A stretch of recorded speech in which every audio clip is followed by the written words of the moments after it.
Bonjour à tous. Le premier trimestre 2019 est fortement marqué par ce qu'on appelle la mévente de l'anacarde. Et les paysans producteurs ne savent plus à quel saint se vouer. On leur a dit de produire beaucoup d'anacarde. Ils sont à plus de 700 000 tonnes, faisant de la Côte d'Ivoire le premier producteur d'anacarde dans le monde. Le gouvernement en est très fier. On leur a dit que cette anacarde allait être achetée cette saison à 375 francs CFA le kilo. Ils ont trouvé que ce n'était pas assez élevé comparé au Mali, au Burkina ou au Ghana, mais ils ont applaudi. L'État, lui, en tablant là-dessus, se dit qu'il y a 260 et quelques milliards de francs CFA distribués aux paysans à ce prix et à ces quantités. Sauf que sur le terrain, les paysans n'encaissent même pas 100 francs le kilo, 75 francs parfois, et l'argent n'entre pas. Même aller récolter l'anacarde et mettre dans des entrepôts coûte plus cher que le prix de vente. Donc ils préfèrent laisser ce qui est en entrepôt, ce qui est au champ sur les arbres, et ce qui pourrit en bas au pied des arbres, ils laissent pourrir. Ceux qui ont acheté et qui devaient venir à Abidjan avec se rendre compte que vu que ce n'est pas acheté, ce n'est pas exporté, les frais de stockage coûtent encore trop cher, préfèrent soit retourner avec les productions dans les zones là-bas, soit les laisser dans des camions, mais ça coûte cher, enfin, tout le monde est un peu embrouillé. Quand on se renseigne, les producteurs disent bon, nous on ne comprend pas, on nous a dit de produire, on a produit et maintenant personne n'achète. Ceux qui achètent disent oui, nous on achète, mais nos clients ne viennent plus prendre. Vos clients, c'est lesquels? Je dis, c'est les Indo-Pakistanais, en fait c'est l'Asie, le Vietnam et l'Inde. Bon, il se trouve que l'Inde et le Vietnam sont eux-mêmes de gros producteurs. Et il n'y a pas longtemps, je pense que l'Inde était premier producteur et la Côte d'Ivoire vient de supplanter l'Inde. Sauf que ceux-là, ils sont premiers producteurs et transforment leur production, achètent donc la production du premier producteur qui lui ne sait pas comment donner de la valeur à sa production. Eux achètent ici et puis vont donner de la valeur là-bas et vendent à l'international. C'est très malin comme stratégie commerciale. Nous, on nous fait penser que vous êtes premier producteur, c'est vous qui fixez le prix et puis après le monde entier s'aligne sur votre prix. Sauf qu'une fois qu'on a fixé nos prix, eux viennent, ils achètent, ils s'en vont. Stratégie commerciale mauvaise. Et de surcroît, le gouvernement ivoirien, voyant la hausse de la production, se disant à ce prix-là, on va se faire de l'argent, met là-dessus ce qu'on appelle le DUS, le droit unique de sortie. 95 francs.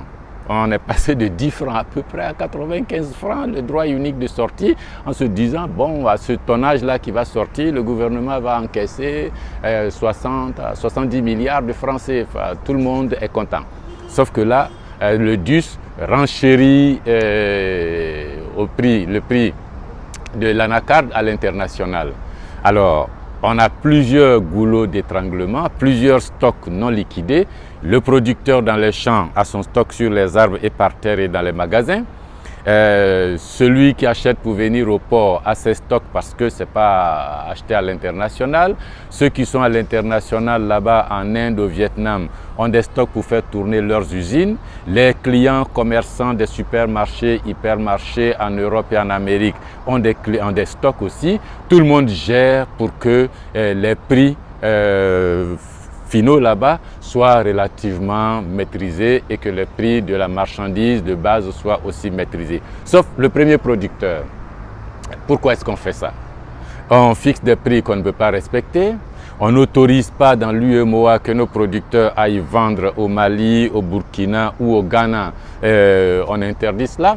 Alors que dans les accords, on dit ouais, libre circulation des hommes et des marchandises, libre circulation des biens et des personnes. Mais pour le cacao, l'anacarde, non, ça reste ici. C'est l'État qui fixe le prix. L'État est le seul acheteur-vendeur. Ce n'est pas bon. Ce que je ferai moi, c'est simplement de dire aux paysans, gérons ensemble la production. Il ne faut pas produire n'importe comment et en grande quantité. D'abord, notre production, me disent les transformateurs de l'Inde, vous produisez beaucoup, mais la qualité n'est pas bonne.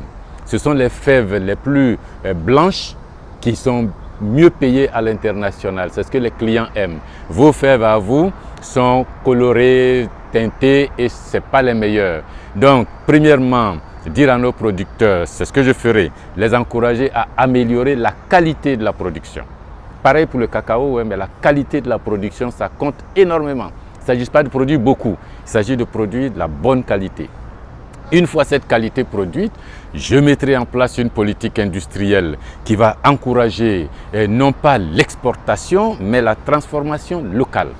Tous les industriels qui vont être les compétiteurs de ces commerçants et industriels d'Inde et de Pakistan, qui vont localement ici dans les zones du Nord ou partout ailleurs, dans des zones dédiées à cette production industrielle, dans des conditions d'encouragement, d'incitation fiscale appropriées, qui vont transformer l'anacarde de bout en bout, ajouter de la valeur et puis vendre directement aux clients finaux sans passer par les intermédiaires d'ici, de l'Inde, du Vietnam ou du Pakistan pour arriver au marché international. Ce n'est pas compliqué ça, et ça je peux le faire. Voilà, si vous pensez que vous, paysans producteurs du Nord, au lieu de vous voir fixer des prix qui ne sont pas appliqués, que Coulibaly est capable de faire en sorte que notre production soit de bonne qualité, de faire en sorte que les industriels s'installent chez nous ici, transforment, donnent des emplois à nos jeunes, il faut liker, il faut partager avec vos parents, il faut partager avec nos parents.